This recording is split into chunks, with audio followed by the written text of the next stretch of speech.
બોટાદ જિલ્લાના ગઢડા તાલુકા હેઠળ આવતા નાના સકપર ગામમાં ચોમાસા દરમિયાન ગ્રામજનો અને ખાસ કરીને વિદ્યાર્થીઓની હાલત કફોડી બની જાય છે. કેરી નદી પર આવેલો ગામનો મુખ્ય માર્ગ પાણીમાં ગરકાવ થઈ જતા લોકોને જીવના જોખમે પાણી ભરેલા ચેકડેમ પરથી પસાર થવાની ફરજ પડી રહી છે. નાના સકપર ગામના વિદ્યાર્થીઓ ઉચ્ચ અભ્યાસ માટે હાઈસ્કૂલે જવા માટે આ પાણી ભરેલા અને ખાડાવાળા ચેકડેમ પરથી પસાર થવા મજબૂર છે. આ ઉપરાંત ઉગામેડી ગામ સાથે સંયુક્ત ગ્રામ પંચાયત હોવાને કારણે નાના સકપર ગામના લોકોને નાના મોટા કામો માટે પણ આજ જોખમી રસ્તાનો ઉપયોગ કરવો પડે છે. દર ચોમાસાની સિઝનમાં ઉગામેડી તરફ જતો આ રસ્તો પાણીમાં ગરકાવ થઈ જતા અવરજવર સંપૂર્ણપણે બંધ થઈ જાય છે. જ્યારે આ રસ્તો બંધ થાય છે ત્યારે મોટા સકપર ગામના લોકોને ઉગામેડી ગામ જવા માટે 10-20 કિલોમીટર ફરીને જવાની ફરજ પડે છે, જેનાથી સમય અને શક્તિ બંનેનો વ્યય થાય છે. ગામના સરપંચ, ઉપસરપંચ અને અન્ય આગેવાનો દ્વારા તંત્રને અનેકવાર રજૂઆતો કરવામાં આવી છે, પરંતુ સમસ્યાનો કાયમી ઉકેલ હજુ સુધી આવ્યો નથી.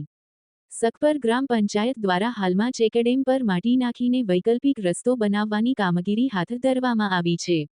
જો કે, ગ્રામજનોને ભય છે કે ફરી વરસાદ પડશે તો પરિસ્થિતિ જેની તે થઈ જશે. વર્ષોથી આ સમસ્યાનો સામનો કરી રહેલા ગ્રામજનોમાં તંત્ર પ્રત્યે ભારે રોષ જોવા મળી રહ્યો છે. ગામ લોકો અને વિદ્યાર્થીઓની મુખ્ય માંગ છે કે ગામનો મુખ્ય રસ્તો ઊંચો બનાવવામાં આવે, જેથી પાણી ભરાવાની સમસ્યાનો કાયમી ઉકેલ આવી શકે.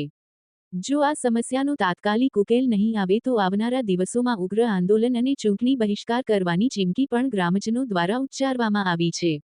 મનસુરભાઈ વાઘાભાઈ વિજોડા, નાના સકપર. મનસુરભાઈ, શું તકલીફ શું છે? તકલીફ સાહેબ મારા 42 વર્ષ જાય છે તે પહેલાંનો આનો પ્રશ્ન છે. શું પ્રશ્ન?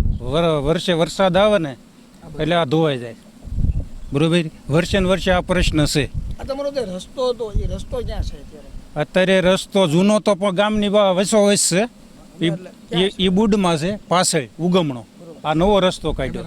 તો અત્યારે જે તમારે જવું પડે, ઉગામેડી જવું પડે તો કેવી સમસ્યા? ઉગામેડે જવું હોય ને સાહેબ તો કાં અમારે હુરકા ફરીને જવું પડે છે ને કાં ગોળકા ફરીને જવું પડે, બરોબર. અને જ્યાં લગ્યા રસ્તો ન થાય ને ત્યાં લગ્યા અમે હલાન બની રહ્યા. અત્યારે 3 દિવસથી સતત સરપંચના સભ્ય પોતાનો ખર્ચ હાંકતા ગમે એ ખર્ચ હાંકતા 3 દિવસે સતત જીસીબી ટ્રેક્ટર ધૂળ નાખે. હવે જો પાણી આવશે ને 2-5 દીમાં તો પાછો રસ્તો ખુલ્લો થઈ જાય છે, ધોવાણ થઈ જાય છે. એટલે પાછો અમારે તો આનો પ્રશ્ન છે. વિદ્યાર્થીને પૂરેપૂરી તકલીફ છે. આ જો આ એક પાળી વધી છે ને વાંકા પાળી પકડીને હાલવું પડે આખા ગામને. શું માંગ છે તમારી? અમારી માંગ એક જ છે કે જો આ પુલ નહીં મંજૂર થાય ને તો હવે મતદાન કરવામાં આવશે નહીં. મોટી ચીમકી દેવાની છે, કારણ કે વર્ષો થાકી ગયા છે, બરોબર. 42 વર્ષ તો મારા થઈ ગયા. પરમાર મયુરી રાજુભાઈ, નાના સકપર. ચેકડેમ ઉપરથી તમે જ્યારે સ્કૂલે જતા હતા અથવા તો આવતા હતા, કેવી તકલીફ પડે? બહુ તકલીફ પડે. કેટલી બધી વિદ્યાર્થી હોય પણ આ જીવના જોખમે જવું એ બહુ મુશ્કેલ.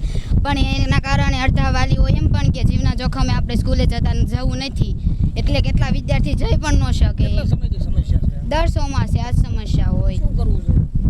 તાત્કાલિક બનાવવું જોઈએ વિદ્યાર્થીઓને જવા માટે. એટલે આમ પુલ કે એવું કઈ મોટું બનાવવું? હા, પુલ બનાવવો જોઈએ ને મોટો.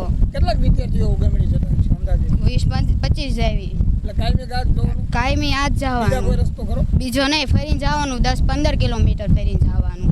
આમ તમે આ નીચે પાણી અને તમે જતા હો છો, બીક નથી લાગતી? એ તો જઈને જવું પડે ને, જીવ જોખમ લઈને ભણવું હોય તો આપણે. શું આમાં તંત્રને શું કહેવા માંગો તમે એક વિદ્યાર્થી તરીકે?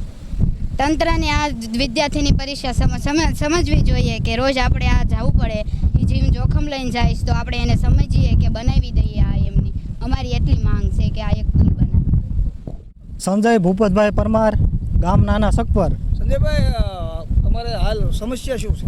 અમારે ચોમાસું આવે અને અમારે પાણીની હાલવાનો રસ્તો છે, ઉગામેડી જવાનો, એને પૂરેપૂરી સમસ્યા છે. ડેમમાંથી પાણી જાય એટલે અમારે ખરેખર અધોગતિ છે આખા ગામની. કેટલા ગામે જવાનો રસ્તો છે? આથી 10-15 ગામનો જવાનો રસ્તો છે. ટાઇટમ, મેઘોડિયા, હાળીંગપાડા, ગાળા, ઠેઠ બેગડા સુધીના હીરા ગામવા માટે, ભીમડા, એ બધા ગામના અહીંથી હીરા ગામવા માટે ઉગામેડી જાય છે. નાનું મોટું હટાણું હોય તો અમારે ઉગામેડી જવું પડે છે ફરજિયાતપણે.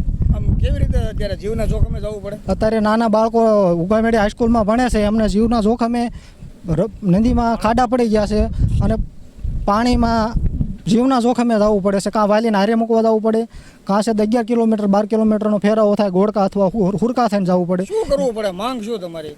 આનો કાયમી નિકાલ થાય એવો અમારે બેઠો પુલ બનાવી દેવાની માંગણી છે આગળથી. સરકાર આ બાબતે ધ્યાન લે અને ખરેખર ગામ લોકોને બહુ હેરાનગતિ છે. નામ તમારું? પરમાર રાધિકા રમેશભાઈ, કયું ગામ છે? નાના સફર, ક્યાં ધોરણમાં ભણો છો? 12માં, ક્યાં ભણો છો? ઉગામેડી. તમે અત્યારે આ પુલ ઉપરથી સ્કૂલેથી આવતા હતા, કેવી તકલીફ જેવી સમસ્યા કેવી? બીક તો બહુ લાગે, પણ સ્કૂલે જવું હોય એટલે કંઈક કરવું જ ખરા ને. એટલે કે અમારે બીજે આમ ફરીને જાવી તો મોડું થઈ જાય, અને 2-3 કલાક પહેલાં નીકળવી તોય તે અમારી નું જ રહેશે. અને અહીંયા આના ઉપર હાલવી તો ક્યારેક બીક લાગે, ક્યારેક કોક પડે એવું. કેટલા સમયથી બેન આ સમસ્યા છે? ઘણાય સમયથી છે, દર ચોમાસે આવી સમસ્યા હોય છે. ખરેખર આમ તંત્રને તમારી એક વિદ્યાર્થીની તરીકે શું કહેવું? અમારું કંઈક જોવે, થોડું કાંઈ ઉપર કંઈક કરે તો અમને એમ થાય કે આ પુલ ઉપર હલાય એવું છે. નકર અત્યારે અહીંયા મોટા મોટા ગાબડા પડી ગયા છે, તમારે એમાં હાલવું કેમ? અને બીજું કે આની ઉપર હાલવી તો અંદર ફસાઈ જાય છે. મારું નામ ભરતભાઈ સગનભાઈ, ગામ ઉગામેડી. મારા જમીન છે અહીંયા નાના હકપરમાં. તો દર વર્ષે આ પ્રોબ્લેમ રહેશે, હાલવામાં તકલીફ પડે છે. શું પ્રોબ્લેમ રહે છે? ખાતર લઈ જવું હોય, કોઈ માલ સામાન લાવવો હોય તો અત્યારે બહુ તકલીફ પડે છે. શું કામ? આ પુલ અહીંયા થાય તો હાલવાનું થાય, બાકી સાથી સાથી હમણાં ખાડા પડી જાય છે, કડી હમણાં લોકો પડી જાય છે તો હાથ પગ ભાંગી જાય, લીલ વળી જાય. પરાયણે આવવું પડે, વાહન લઈ જવાતું નથી, હાલીને જઈએ તો પડી જવાય માણસ લોકોને. છોકરાઓને આવવામાં તકલીફ પડે છે, અહીંથી જવામાં તકલીફ પડે. શું માંગ શું તમારી? અમારી માંગ એક જ છે કે એકદમ અહીંયા જાજી તકે પુલની વ્યવસ્થા થાય. તો પુલ આવે થઈ જાય તો અમારે અહીંથી અવર જવર કરવામાં સારું પડે, હાલવા ચાલવામાં તકલીફ ન પડે. આટલી અમારી માંગ છે. ભાઈ ધીરુભાઈ પરમાર, ઉગામેડી નાના હક પર ઉપસરપંચ બોલું છું. ઉપસરપંચ, તમારા ગામનું આ જે પાણીની હાલવાની રસ્તાની સમસ્યા છે, કેટલા સમયથી સમસ્યા છે? આ 23-24 વર્ષથી સમસ્યા છે. શું સમસ્યા છે? દર વર્ષે આ કામ કરો ને દર વર્ષે આવું જાય, બરોબર? પાણી આવે એટલે ધોવાઈ જાય, પછી હાલવાની તકલીફ એટલી પડે છે ને વાત જવા દો. આ મુખ્ય રસ્તો ક્યાં? અમારો મુખ્ય રસ્તો ગામની અંદર જૂનો રસ્તો છે, એ બુડમાં ગયો છે ડેમ હિસાબે. તો આ બાબતે તમે રજૂઆતો કરી? કેટલી દાન અરજીઓ કરેલું ગધું આપેલું છે તો કોઈ સાંભળતું નથી, એવું છતાં એમ. અત્યારે હાલ તકલીફ કેવી પડે છે લોકોને ઉગામેડી જવા માટે? નહીં ફૂલ તકલીફ, એટલે બધાને કોઈ મૂકવા કે ક્યાં જવું, દળવા ના જવાના અમારા ગામના, બરોબર? ઘંટી અહીંયા કાંઈ છે નહીં અમારા ગામની અંદર, કોઈ નહીં કાંઈ. એટલે નિશાળીયાને બધાને જવું તકલીફ ફૂલ પડે છે. 4 પૈયા કોઈક ઊભા વાગા જવું પણ આવું બધું લેપ્સન પડે અંદર, કોઈક એવા હોતા કિસ્સા બન્યા 2-3. માંગ શું તમારી? અમારે ઊંચો પુલ બનાવી દે, અમારા જૂના રસ્તો છે ને ના ગણે એમ, એ માંગ છે બધાની. અત્યારે તમે જે આ કામગીરી પણ શરૂ કરી છે, એવું નથી લાગતું કે પાણી ફરીવાર આવે? આવશે એટલે ધોવાઈ જાય છે, પાછા અમારો જે મહેનત છે બધી નિષ્ફળ જાય હતી, બધું ખર્ચ જે કર્યો બધું પાણીમાં તણાઈ જાય છે. પછી આવશે એટલે અધિકારી કોઈ જ્યારે મુલાકાત લીધી? આયા જ નથી, કોઈ રાજકીય નેતા હોય? કોઈ હજી નથી આવ્યું. હરીશભાઈ વિશ્રામભાઈ પરમાર, ગામ નાના સકપર. આ તમારે નાના સગપરથી ઉગામેડી જવાનો જે રસ્તો છે એ કેટલા કિલોમીટરનો? એ છે 4-5 કિલોમીટરનો. અત્યારે માનો પાણી આવ્યું છે, તમારો રસ્તો ડૂબી ગયો છે, તો ક્યાંથી હાલવું પડે છે? અમારે આમ હુરકા માથે ફરીને હાલવું પડે. કેટલા કિલોમીટરથી ફરવું પડે? 11-12 કિલોમીટર રોજ ફરવા જવું પડે. બરોબર. આમ સમસ્યા શું થાય છે, કેવી તકલીફ પડે છે ઉગામેડી આ 23 વર્ષથી જદાવી છીએ નાના સકપર ગામ આખું, અને કોઈ અમારું લોકતંત્ર સાંભળતું નથી. અને રજૂઆત કરવા જઈએ તો આનો આ પ્રશ્ન દર વર્ષે આવે છે. અને મારી દીકરીઓ 2 ભણે છે, રોજ મને એમ કહે છે કે ભણવા નહીં જવું. બરોબર. તો હું એને પૂછું કે કઈ રીતે તારે નહીં જવું, તો કે બુપા હાલીને રોજ આ પાણીમાં જજાતું જવું પડે એટલે મારે નહીં ભણવું. તો પરાયણે આમ હુરકા માથે ફરીને રોજ મેળવા જાઉં છું. શું આમ માંગ તમારી?